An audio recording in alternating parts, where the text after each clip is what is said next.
Bonjour à tous et bienvenue pour la matinale, l'émission quotidienne de CMC Markets qui débute à 10 heures. Je suis Nicolas Chéron, stratégiste pour vous servir et nous sommes aujourd'hui le mardi 29 novembre 2016. Le titre du jour est Les incertitudes demeurent. Nous avons un dollar qui s'est stabilisé, l'euro et l'or qui se sont stabilisés également. Nous avons le CAC 40 qui s'est posé sur les 4500 points et qui tient bon pour l'instant. Nous avons des indices américains qui ont légèrement consolidé hier, notamment le Russell 2000, l'indice américain des small caps. Vous n'êtes pas sans savoir que cet indice était monté pendant 15 séances consécutives. Il a consolidé hier. Ce n'est pas le début de la fin du monde, c'est tout simplement une légitime consolidation. En effet, donc le titre du jour est Les incertitudes demeurent, des incertitudes concernant l'économie américaine, et cet après-midi nous aurons justement la publication du PIB américain, ce qui devrait valider ou non les perspectives haussières, les fondamentaux haussiers aux États-Unis. Nous avons des incertitudes qui demeurent également en amont du sommet de Vienne de demain, des pays producteurs de pétrole. Vous avez vu que le pétrole était très volatile vendredi, il l'était également hier, il évolue au gré de rumeurs. Donc voilà, les marchés se sont stabilisés, attentistes en vue de ces grands rendez-vous et nous allons pouvoir faire un point complet sur cette situation. Bienvenue à tous, je salue également tous ceux qui viennent de nous rejoindre en cours de route et je salue également tous ceux qui nous regardent sur YouTube. Avant toute chose, un avertissement sur les risques concernant le caractère purement informatif de cette présentation et les CFD. Je vous invite à en prendre note. Vous pouvez, comme tous les matins, utiliser les fonctions de chat et de questions-réponses en haut de votre écran pour pouvoir converser avec moi. Dans cette émission, on va voir ensemble les actualités marché, macro, actions, les statistiques économiques passées et à venir, une figure graphique reconnue par la plateforme de CMC Markets et bien évidemment, je répondrai à vos éventuelles questions. Alors, en termes d'actualité marché, le S&P 500 a enfin consolidé hier de 0,53% à 2202 points. Il reste bien évidemment haussier dans pratiquement toutes les unités de temps, si ce n'est les unités de temps courtes, c'est-à-dire les unités de temps horaires. Le S&P, donc tant qu'il évolue au-dessus de ses anciens plus hauts historiques, la zone des 2190 points, eh bien l'indice américain reste clairement haussier. Le CAC 40, lui, retrouve son bas de range, la zone de soutien 4470-4500 points. Il a mis un pied sous les 4500 points ce matin, mais de par la solidité des indices américains et puis un biais toujours positif sur les marchés, eh bien, les acheteurs de nouveau se sont présentés sur ce seuil et permettent à l'indice français de rebondir. Le VIX corrobore tout cela puisqu'il est neutre et attentiste pour la 6e séance consécutive. Il est sur les 14,5 points, c'est plus bas du mois de novembre. Donc pour l'instant, on a une volatilité qui reste très faible et qui dénote un certain appétit pour le risque sur les marchés, une certaine complaisance. Le dollar index évolue entre ses plus hauts récents, les 102,1 points, et ceux de 2015, les 100,5 points. Nous l'avons vu hier, le dollar consolidé. Il a touché un point au jeudi dernier, il a consolidé un peu vendredi, il a consolidé un peu plus nettement hier en début de séance, mais rapidement les acheteurs se sont présentés. Il reste dans une tendance haussière de fond et à court terme, on va dire qu'il s'est neutralisé, attentiste, en attendant des chiffres économiques. C'est ce qui permet à l'or et l'euro de se stabiliser en attendant justement le prochain décalage du dollar américain. Je vous rappelle que l'euro, notamment, évolue très peu en ce moment en fonction des chiffres européens ou des dires de Mario Draghi. L'euro-dollar évolue surtout en fonction de ce que fait le dollar. Et puis, dernier point, que de volatilité sur le pétrole WTI qui tient malgré les rumeurs à 46,3 dollars. Alors, on a des rumeurs positives qui nous viennent de l'Irak, mais on a des rumeurs négatives qui viennent de l'Arabie Saoudite. Les opérateurs ne savent pas trop à quoi s'en tenir. Attendons de voir demain si un accord est signé ou non.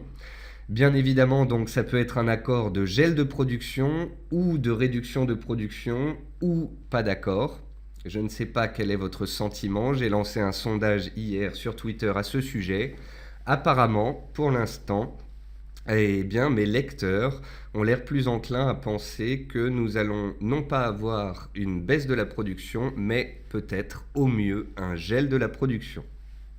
D'ailleurs, dans les actualités macroéconomiques, j'ai noté que l'Arabie Saoudite indique qu'un abaissement de production n'est pas essentiel et qu'il n'y a toujours pas d'accord avec l'Irak et l'Iran.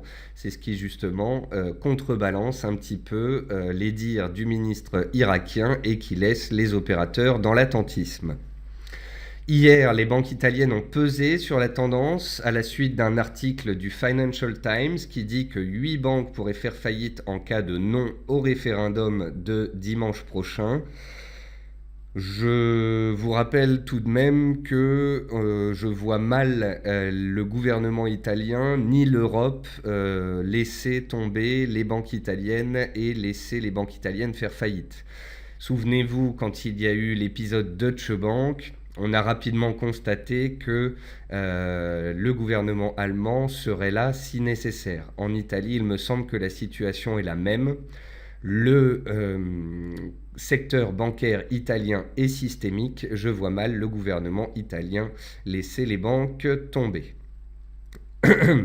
Parallèlement à cela, l'OCDE a confirmé sa prévision d'une croissance mondiale de 2,9% pour 2016 et a relevé son estimation pour 2017 de 0,1 point à 3,3% sous l'impulsion de la politique de relance promise par Donald Trump aux États-Unis.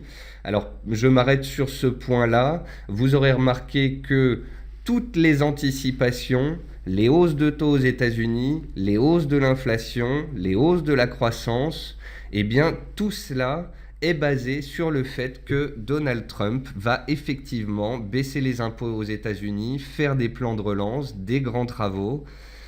Attendons de voir, parce que pour l'instant, ce sont des anticipations, des extrapolations de ce qui pourrait potentiellement se passer.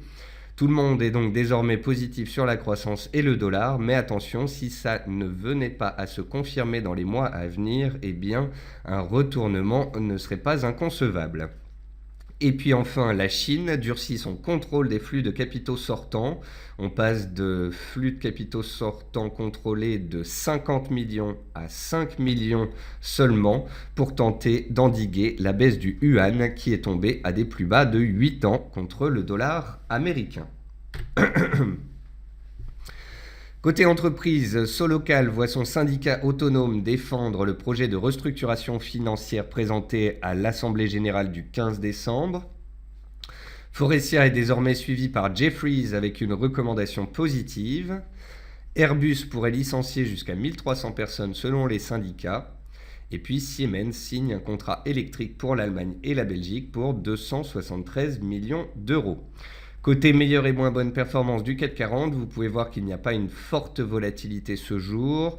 Plus forte hausse Kering, 1,5%. Sanofi également recherché. Société Générale reprend des couleurs après avoir consolidé hier. Dans les baisses, on retrouve AXA, toujours financière, qui consolide un petit peu, de l'automobile avec Peugeot, Total qui recule à cause du pétrole et ArcelorMittal qui consolide sa forte hausse récente. C'est un petit peu la même chose sur Alstom, le titre Alstom, qui avait réalisé un beau rallye haussier ces 2 dernières semaines et qui consolide désormais. Côté statistiques passées, on a eu la croissance de l'économie française qui a bien rebondi timidement de 0,2% au 3e trimestre. L'acquis de croissance pour 2016, à savoir l'évolution du PIB si l'activité stagnait au 4e trimestre, reste à 1,1% au 30 septembre. Je vous rappelle que le gouvernement français vise 1,4-1,5% de croissance pour 2016. Cela fait des mois que les opérateurs de marché considèrent cela comme utopique. Malgré tout, le gouvernement maintient ses prévisions. On voit mal comment on va réussir à avoir 1,5% de croissance en fin d'année, mais soit, nous verrons bien.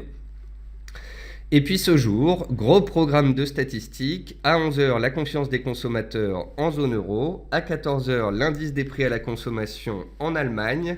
À 14h30, la balance des paiements au Canada. Et puis le chiffre d'importance ce jour, le PIB américain à 14h30. Ensuite, à 15h, on a l'indice de l'immobilier Case-Shiller aux États-Unis. Et puis à 16h, l'enquête sur la confiance des consommateurs aux États-Unis également. Donc, beau programme de chiffres économiques entre 14h et 16h qui devrait engendrer de la volatilité sur les marchés. Et pour finir, une figure graphique reconnue par la plateforme de CMC Markets, il s'agit d'un triangle en données 4 heures sur l'indice italien. Si vous avez regardé l'indice italien, cela fait à peu près 2-3 mois qu'il est posé sur une zone de support, la zone des 16 000, 16 100 points. L'indice italien, contrairement aux indices européens, n'est pas sur la zone haute de son range, il est au contraire sous pression puisque le référendum italien se rapproche. Vous voyez ici qu'on a une borne basse du triangle vers 16 200 points qui correspond à tous les plus bas depuis plusieurs semaines, depuis presque un mois. Tant qu'on est au-dessus de ces 16 200 points et de la borne basse de ce triangle, eh bien, les acheteurs peuvent tenter de prendre la main et faire remonter les cours. Si on doit s'échapper par le bas de ce triangle et accélérer sous les plus bas des dernières séances, là, il y aurait des dangers sur l'indice italien et ça pèserait également sur l'ensemble de l'Europe. Donc, à surveiller cette zone de prix sur l'indice italien. On va passer à la plateforme pour cette deuxième partie d'émission. Pour ceux qui souhaitent que je regarde certains actifs, n'hésitez pas à me poser des questions. On va regarder ça tous ensemble. On commence par les indices boursiers. Donc sur les indices boursiers, vous voyez ici le CAC 40 qui est dans une tendance haussière de moyen terme, dans une tendance haussière depuis l'élection de Donald Trump. On fait des plus bas de plus en plus haut. C'est une tendance haussière faible. Sur les 2 dernières semaines, c'est même plutôt un range entre 4470 points et 4570 points. Pour l'instant, on tient les 4500 points. Il y a quand même un biais positif et de la complaisance sur les marchés. Tant que ce sera le cas, les acheteurs peuvent garder la main et éventuellement aller rechallenger la borne haute du range. Seuls des chiffres économiques décevants, une baisse du pétrole viendraient un peu changer la donne et nous ferait revenir vers la borne basse de ce range. Quant au référendum italien du week-end prochain, il pourrait peut-être engendrer un trou d'air, peut-être un retour sur cette borne basse, voire un trou d'air dessus. Je vous préviens en amont, on en reparlera vendredi. Il faudra bien faire attention à ceux qui sont en position ce week-end car lundi prochain, on risque d'avoir des décalages à l'ouverture. Donc le CAC 40 tient bien, le DAX c'est la même chose. Alors le DAX il a cassé les 10 600 points, il a accéléré à la baisse hier soir, il a touché 10 550 points, il se reprend un petit peu ce matin. Il travaille la zone des 10 580 points qui était donc un support théorique. On a fait un petit trou d'air dessous, on est en train de revenir dessus, c'est pas très clair. Sur le DAX on a une tendance haussière de fond. Mais on voit bien là que depuis à peu près 10 jours, on consolide avec une petite pente baissière. Donc c'est une légitime consolidation des indices européens qui sous-performent toujours un petit peu les indices américains. Si les indices américains, grâce au PIB de cet après-midi, repartent à la hausse, eh bien l'Europe pourrait faire de même. Si au contraire les US accélèrent leur consolidation suite à la publication du PIB, il y a des risques d'aller chercher les supports suivants. Sur le DAX, c'est les 10 450 points. Sur le CAC, on l'a vu il y a quelques instants, ce sont les 4 470 points. Et puis ces fameux indices américains, on va les regarder. Voici le S&P 500 qui est en tendance haussière en données mensuelles, hebdomadaires et journalières. Je vous disais au début de cette émission que tant qu'on est au-dessus des 2190 points et de la moyenne mobile à 15 séances, la tendance était haussière. Je veux dire par là que même si le PIB était décevant et que l'indice américain S&P 500 revenait vers les 2190 points, c'est théoriquement un point de support dans une tendance haussière et donc un point d'inflexion sur lequel on pourrait redémarrer par la suite à la hausse. Donc voilà, le potentiel baissier apparaît restreint. Seule une cassure des 2190 points changerait la donne, inverserait la tendance de court terme et on aurait alors peut-être plus de dégagement et une correction qui se mettrait en place sur ces marchés. On peut regarder aussi le Dow Jones. Vous voyez à quel point le Dow Jones est fortement haussier, dans une belle tendance haussière. Il est soutenu par sa moyenne mobile à 7 séances. La tendance est tellement forte qu'on n'a pas besoin de prendre une moyenne mobile à 10, 20 ou 30 séances. Rien qu'une moyenne mobile à 7 séances colle parfaitement au cours. Vous pouvez voir donc qu'on a clôturé la semaine dernière au plus haut. Petite consolidation lundi. Aujourd'hui, mardi, on est posé sur la moyenne mobile à cette période. Si le PIB est bon, les US pourraient très bien repartir vers des nouveaux records. Si le PIB déçoit et que l'on casse les plus bas des 2 derniers jours, vers 19 070 points, là on pourrait avoir un retour vers les 18 900 points et donc une vraie consolidation, ce qui engendrerait plus de dégagement en Europe. Pour l'instant, c'est haussier. Les incertitudes demeurent, comme le disait mon titre d'émission, et nous allons donc attendre les chiffres économiques de cet après-midi pour être un peu plus fixés pour la suite. Dans les baisses, on retrouve Compagnie des Alpes qui consolide suite à sa forte hausse récente. On voit également Alstom. Alstom, on va regarder un graphique hebdomadaire que vous puissiez vous rendre compte de la chose. Alstom évoluait dans un range en 2014-2015. Début 2016, on est sorti du range. On a réussi à réintégrer ce range au mois de novembre grâce à une belle appréciation des cours. Et puis vous voyez qu'après ce fort rallye aussi, on est quand même passé de 19 à 27 euros, on a pris 40%. Eh bien, il est tout à fait légitime que les cours consolident et il pourrait revenir potentiellement tester la zone des 25 euros, ancienne résistance devenue potentiel support. Donc voilà, le titre Alstom était en consolidation et avec les indices qui baissent, qui consolident, qui se cherchent, eh bien les opérateurs prennent des bénéfices. Eurofins Scientifique, c'est un titre particulièrement haussier, mais puisque les indices se cherchent, eh bien on consolide. EDF, on est toujours dans une latéralisation des cours à l'intérieur d'un range entre les 9,60 et les 10,55.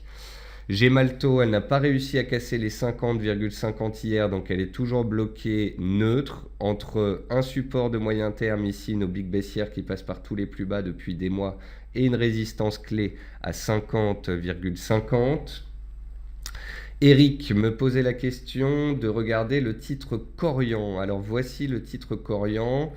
Le titre Corian, c'est une belle tendance haussière en 2013, 2014, 2015.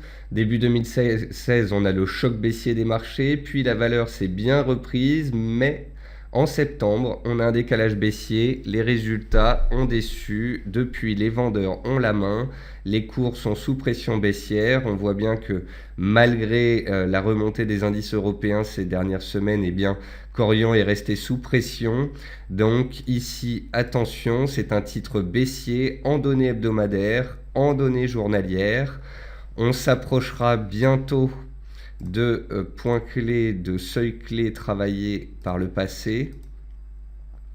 On a ici des zones de prix vers 24 et vers 23 euros qui avaient été travaillées en février dernier.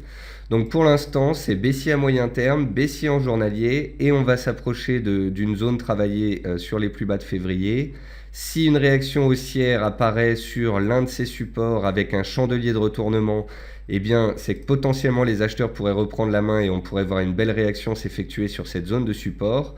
Mais en l'absence de réaction haussière et de chandelier de retournement, je patiente. Pour l'instant, les vendeurs gardent la main. Dans les baisses, on retrouve aussi Vallourec qui consolide sous les 5,15 €, sous la borne haute de son range de moyen terme qui fait résistance. Vallourec est dépendante des cours du pétrole et on aura bientôt la réponse sur le tempo donné par le pétrole demain avec les stocks de pétrole et la fameuse réunion des pays producteurs à Vienne. Dans les hausses, première fois que l'on voit enfin CGG Veritas se reprendre un petit peu. Donc CGG Veritas, c'est une parapétrolière comme Vallourec. Malheureusement, en novembre, les résultats publiés ont déçu. Les vendeurs ont pris la main sur le titre. On a cassé les plus bas de février 2016 et on a continué de baisser. Vous pouvez voir que donc le titre est survendu, délaissé dans une tendance baissière mensuelle, hebdomadaire, journalière. Par contre, il est intéressant quand même de noter que là, à court terme, alors que le pétrole est stable et les indices stables, eh bien le titre tente de se reprendre. Si le pétrole devait grimper demain grâce au stock et au sommet de Vienne, CGG Veritas pourrait à très court terme être recherché. C'est un titre qui est délaissé fondamentalement, mais si à court terme les titres du secteur reçoivent un coup de fouet des cours du pétrole demain, eh bien on pourra avoir des rachats de short et un beau rattrapage sur cette valeur. Donc pour l'instant il est trop tôt pour en parler, mais il est positif de noter ce jour que les acheteurs tentent de reprendre la main. Kering continue de grimper, on est dans une belle tendance haussière. Vous pouvez matérialiser cette tendance haussière par une oblique qui passe par tous les plus bas depuis des mois. Donc tant qu'on est au-dessus de cette oblique haussière, la tendance est haussière et on peut aller chercher de nouveaux plus hauts. Si et seulement si on casse cette oblique à un moment donné, c'est qu'il y a un changement de rythme et que les vendeurs prennent la main. Donc jusqu'ici, tout va bien. Air France s'est stabilisé sur son support. On a un beau support sur les 5,15 €. C'est un support qui a été testé début novembre, puis le 9 novembre, le jour de l'élection de Donald Trump. On est venu se poser sur ce support hier. Les acheteurs réagissent positivement ce jour. Donc il est intéressant de voir que le titre Air France, jusqu'ici baissier, tente de se tenir et tente de résister à ce support au-dessus duquel les acheteurs pourraient engendrer un retournement. Société Générale, dont je vous parlais hier. Société Générale, c'est une bancaire. Elle est représentative de ce qui s'est passé sur le secteur bancaire. On a eu un beau rattrapage au mois d'octobre. On a eu une accélération haussière après l'élection de Donald Trump. Depuis à peu près 2 semaines, tout comme le CAC, on consolide. Vous pouvez voir hier que les cours sont partis à la baisse. Ils sont venus pile poil clôturer le gap ici laissé ouvert le 10 novembre, donc le lendemain de l'élection de Donald Trump. Donc on est venu pile poil fermer un gap et les acheteurs reprennent la main ce jour. Donc ça montre bien à quel point le momentum haussier, la tendance haussière reste forte en données journalières. Et tant qu'on sera au-dessus de ce gap, la tendance est haussière et les acheteurs ont la main et on est susceptible de repartir dans le sens de la tendance. Si et seulement si on cassait le support des 38,8, on pourrait revenir un cran en dessous sur ce support ici des 37,50, correspondant au plus haut du mois de mars et au mois de mai. Il faut bien comprendre que début d'année, les bancaires se cassent la figure. Ensuite, on assiste à des grands ranges avec l'épisode du Brexit qui a engendré des nouveaux plus bas. Depuis, on s'est repris, on est allé chercher les hauts de range et on a même cassé les hauts de range sur certains titres, dont Société Générale, ce qui montre bien un changement de polarité qui s'est mis en place ces dernières semaines. Point positif, on retrouve aussi Sanofi dans les hausses du jour. Vous voyez Sanofi qui avait publié le 28 octobre dernier qui était partie à la hausse. Elle était partie à la hausse également avec l'élection de Donald Trump puisque à la base le secteur pharmaceutique était sous pression parce que les marchés pensaient qu'Hillary Clinton serait élue présidente. Elle n'a pas été élue présidente et donc le fait que Donald Trump passe a permis un rebond sur le secteur pharma. Donc vous voyez ici qu'on avait une oblique baissière qui passait par les plus hauts du mois d'avril, du mois de juin.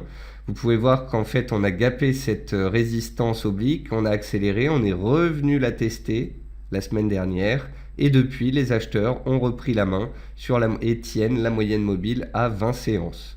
Vous pouvez voir que les cours ont failli mercredi dernier clôturer le gap laissé ouvert et qu'ils ne l'ont pas fait. Ça montre en fait à quel point les acheteurs sont friands du titre et ne l'ont même pas laissé clôturer son gap avant de repartir à la hausse. Donc ici sur Sanofi, on a bel et bien un biais positif depuis plusieurs semaines.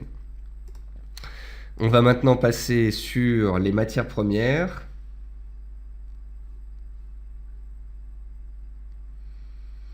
Alors, concernant les matières premières, on a le gaz naturel qui consolide sa forte hausse d'hier. Tout comme lundi dernier, le gaz a ouvert avec un gap haussier accéléré. Aujourd'hui, il consolide, c'est légitime. Comme je vous l'ai expliqué hier, tant qu'on est au-dessus des 3,06, 3,10, c'est-à-dire la zone de gap ouverte lundi, les acheteurs ont la main et on est susceptible d'aller chercher les plus hauts annuels à 3,33. Donc là, à très court terme, on consolide, c'est légitime après le fort mouvement haussier de ces dernières séances et semaines. On pourrait potentiellement revenir tester peut-être le support ici. Tant qu'on est au-dessus du gap, les acheteurs ont la main, on peut grimper. Si on repasse sous les 3,06, on inverse la polarité, la tendance et les vendeurs reprennent la main. Sur le pétrole, donc voici le pétrole, pierre angulaire des marchés cette semaine. Donc on a eu 2 semaines de hausse. En début de semaine, là, on s'est cherché, on a ouvert à la baisse sur les 44,80. Puis les acheteurs se sont présentés hier, spéculant sur toujours un possible accord des pays producteurs. S'il y a un accord de gel de production, on pourrait chercher le haut du range. S'il y a un accord de baisse de production, on pourrait carrément casser le haut du range, aller chercher les plus hauts annuels. S'il n'y a pas d'accord, il y a des risques de revenir vers la MM200 ou vers le bas de range. Ça dépend comment les marchés vont digérer cette éventuelle annonce de demain appuyée par les stocks de pétrole. Attention parce que, imaginons qu'il n'y ait pas d'accord à Vienne, mais que les stocks ressortent très fortement en baisse, eh bien ça pourrait compenser l'aspect baissier du non-accord. Donc attention à cela. Pour l'instant, on a une tendance haussière de fond soutenue par la moyenne mobile à 200 séances. Tant qu'on est au-dessus de cette dernière, au-dessus des 44,5 $, les acheteurs ont la main à moyen terme et on est susceptible de grimper. On n'est pas à l'abri d'un éventuel trou d'air en cas d'échec à Vienne. C'est-à-dire qu'on pourrait peut-être revenir rapidement vers les 44,50, voire vers les 42,50, et puis par la suite ne pas forcément baisser plus, et que ce soit un éventuel point bas avant une reprise progressive des cours du pétrole. J'ai beaucoup plus de mal à être baissier sur le pétrole désormais. Autant quand on a eu l'accord ici fin septembre en demi-teinte, je vous disais que je n'y croyais pas, et puis par la suite cet accord est tombé à l'eau et les cours sont retombés. Autant depuis plusieurs semaines, on a vraiment l'impression que nombreux sont les pays producteurs à souhaiter un accord. Donc peut-être que ce sera un petit accord, un accord en demi-teinte, mais si accord il y a, ça montrera en fait la volonté des pays producteurs de travailler ensemble et de pouvoir faire la pluie et le beau temps sur les cours du pétrole. Si par contre ils ne se mettent absolument pas d'accord, qu'il n'y a pas d'accord et que les stocks de pétrole sont en hausse, bien évidemment on pourrait chuter, mais tant qu'on sera au-dessus des 42,5 $ à moyen terme, un biais haussier pourra être observé. Seule une cassure de ce range par le bas changerait clairement la donne. Ensuite, sur les matières premières toujours, le coton continue d'évoluer dans son triangle, la pression monte à mesure que l'on arrive dans la fin de ce triangle, comprimé entre une oblique haussière de tendance vers les 69,50 et une résistance claire ici à 72. Si cette résistance casse, dans le sens de la tendance, une nouvelle accélération haussière pourrait naître. Tant qu'on est sous cette résistance, la neutralité prévaut. L'or est posé sur son support. On a eu une réaction positive de l'or donc vendredi dernier. Hier lundi, le dollar consolidait, l'or s'est repris un peu en direction des 1200, mais le dollar reste fort et donc l'or reste délaissé. En plus de ça, on a des taux qui montent, ça c'est baissier pour l'or. On a aussi un appétit pour le risque toujours présent sur les indices et ça aussi c'est baissier sur l'or. Je vous rappelle d'ailleurs que hier, j'ai publié sur le site de CMC Markets dans la rubrique analyse un point sur l'or, un point sur le S&P 500 et un point sur le calendrier de la semaine. Donc je vous invite à lire tous ces papiers-là qui sont là pour vous aiguiller dans ces marchés en plus de mes émissions quotidiennes. Donc concernant l'or, on est en tendance baissière hebdomadaire, on est même en tendance baissière mensuelle, hebdomadaire, journalière, on est posé sur support. Si et seulement si le dollar venait à consolider par exemple en cas de PIB inférieur aux attentes et que l'on dépassait les 1198 inscrits hier, on pourrait accélérer au-dessus des 1200 $ et revenir vers 1215 voire 1230, les seuils testés les 2 dernières semaines. Si le dollar au contraire se raffermit et reste fort, il y a des risques d'aller chercher l'étage suivant, c'est-à-dire le support des 1155 $. Je vous invite bien évidemment à lire mon analyse sur l'or. Ensuite, le riz, c'est très neutre, toujours posé entre support de moyen terme et résistance des 9,75. On attend la sortie d'une de ces bornes. Le maïs, il a échoué sous la borne haute de son range, les 350 cents, et il est neutre à court terme. Et puis le jus d'orange, on m'en avait parlé hier. Alors sur le jus d'orange, je vous avais dit, Faut faire attention parce qu'on a l'impression que le chandelier de vendredi donne un signal haussier en cassant l'oblique qui passe par tous les plus hauts, mais c'est un petit peu poussif. Et puis hier, le chandelier montrait une sorte d'étoile filante, donc je vous disais attention parce que on est en train de revenir tester la zone haute et les vendeurs pourraient sortir du bois. Vous voyez que les vendeurs ont repris la main et ont fait clôturer les cours sous l'oblique baissière qui coiffait les cours. Donc on a une tendance haussière de moyen terme, ça c'est certain. On a une tendance qui est relativement neutre à court terme et on n'oublie pas qu'on est sous les plus hauts historiques. Donc voilà, les acheteurs ont tenté de redémarrer la tendance haussière, on s'est approché des plus hauts et vous voyez que les vendeurs sont sortis du bois. Donc attention, plus de hausse n'est pas forcément évident. On verra cela dans les séances à venir. Et puis pour finir, on parle des devises. Donc sur les devises, bien évidemment, dollar is the king, le dollar est le roi, c'est lui qui fait la pluie et le beau temps. Donc le dollar américain, il est haussier en données mensuelles, hebdomadaires et journalières. Là, je ne vous apprends rien. On a vu jeudi dernier que le dollar avait atteint une résistance clé, les 102,1 points. Il a consolidé vendredi. Hier, lundi, la consolidation s'est accélérée en direction des anciens plus hauts de 12 mois. Ici, les 100,50. On n'a même pas été chercher ce seuil, on s'est arrêté à 100,70, soit les plus bas du 22 novembre dernier. Puis les acheteurs ont repris la main en séance et ils enfoncent le clou aujourd'hui, démontrant encore une fois qu'ils ont la main sur ce marché. Donc, tant qu'on fera des plus bas de plus en plus haut et des plus hauts de plus en plus haut, la tendance est haussière et on peut continuer de grimper. Si et seulement si on vient à casser cette moyenne mobile que je suis en train de vous tracer, là, il pourrait y avoir changement de la donne à court terme. Vous voyez cette moyenne mobile, c'est une moyenne mobile à 10 séances. Elle a bien soutenu les cours ici jusque fin octobre, puis on l'a cassé fin octobre, on a eu une correction.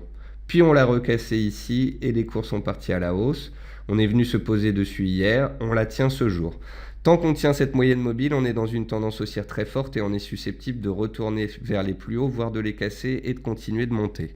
Pour ça, bien évidemment, il faudrait par exemple un très bon PIB cet après-midi. A contrario, si le PIB ressort par exemple à 2,8%, c'est-à-dire un bon PIB mais inférieur aux attentes, les cours pourraient rebaisser vers la moyenne mobile, voire revenir dessous et se mettre dans une situation de range. Donc, tant qu'on est au-dessus de la moyenne mobile à 10 séances, c'est haussier et il y a donc des risques baissiers sur les paires en dollars. Si on la casse, on se met en range et c'est la neutralité qui prévaudrait. Donc jusqu'ici, c'est comme les indices US en fait, on est très fortement haussier et même si on baisse, ce serait une consolidation légitime pour revenir sur des supports et ça ne rendrait pas la tendance baissière, mais simplement neutre à très court terme. Donc pour vraiment qu'on passe baissier sur les indices américains ou le dollar américain, il faudra vraiment un retournement de marché puissant. On n'y est pas. Donc puisqu'on n'y est pas, on continue de mettre à profit les tendances en place, la tendance haussière du dollar et la tendance baissière des paires en dollars. Parce que le dollar se reprend aujourd'hui, donc on a l'AUD qui consolide sa hausse récente. Tant que l'AUD est au-dessus des 0,7450, et si le dollar baisse cet après-midi, le rebond peut perdurer. Par contre, si on repasse dans les heures ou séances à venir sous les 0,7450, c'est qu'on repasse sous le range dont on s'était extrait par le bas, donc ici mi-novembre, et les vendeurs reprendraient la main. Donc 74,50 est un beau pivot à suivre sur l'AUD-USD.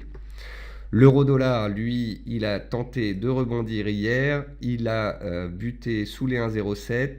Les vendeurs ont réappuyé sur l'euro-dollar en séance, mais il a réussi à se stabiliser à plat dans la zone des 1,06. Parce que le dollar se reprend aujourd'hui, il est toujours un petit peu sous pression, mais vous pouvez voir que contrairement à avant, il n'est plus fortement baissier, il est un petit peu plus neutre à court terme, ce qui laisse la possibilité d'avoir de nouveau un rebond technique si le dollar venait à se neutraliser avec le PIB de cet après-midi. Donc la tendance est baissière en données mensuelles, en données hebdomadaires, en données journalières. Que l'on soit clair, les risques sont bel et bien baissiers. Par contre, si à tout moment on a un chiffre inférieur aux États-Unis qui fait plier le dollar, ne vous étonnez pas si on a une tentative de rebond sur l'euro-dollar. La livre est toujours stable dans son petit range entre 1,2330 et 1,2520. Rien à dire là-dessus. On attend une sortie du range. Et puis le NZD, qui est la paire en dollars la plus solide des majeurs, tient bon et enchaîne sa troisième séance de rebond. Et bien évidemment, sur cette paire, tout dépendra du comportement du dollar cet après-midi. Et puis enfin, on regarde l'USD-Yen. L'USD-Yen, donc, il a connu une très forte appréciation pendant 3 semaines. Il est revenu. Alors, l'USD-Yen, pour prendre un peu de recul, vous voyez le mouvement baissier qu'on a commencé à l'été 2015. On a atteint le paroxysme de la baisse en juin 2016. On s'est stabilisé à plat. Donc, c'est toujours le même schéma. Tendance baissière, la tendance se neutralise, puis on part dans l'autre sens. Donc, ici, on est dans une tendance haussière. On a atteint une résistance majeure jeudi dernier à 114. On a consolidé, on est revenu sur support. Le support, c'est ça, c'est les plus hauts du mois de mai 2016. Et donc, on est toujours dans une tendance haussière de fond, mais on est un petit peu plus neutre à court terme. C'est un petit peu la même chose que sur les indices américains et sur le dollar. Des tendances haussières fortes à moyen terme et en données journalières, mais à court terme, une certaine stabilisation en attendant des chiffres économiques qui donneront le tempo pour la suite. Voilà. Et pour répondre à la dernière question de Loïc, si vous voulez trader les taux sur la plateforme de CMC Markets, vous pouvez chercher les produits dans la plateforme.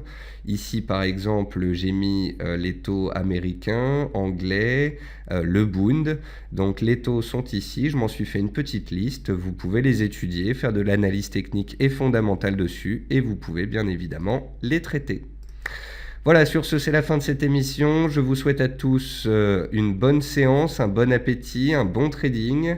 Et j'espère vous retrouver cet après-midi à 15h45 pour faire le point après la publication du PIB américain et pour voir ce que cela aura engendré sur les marchés qui, jusqu'à nouvel ordre, gardent tout de même un biais positif, et ce, même si des incertitudes perdurent. Bonne séance à tous, bon trading, et si je n'ai pas répondu à certaines questions, n'hésitez pas à venir me les poser cet après-midi ou demain matin, 10h dans la matinale. Au revoir à tous.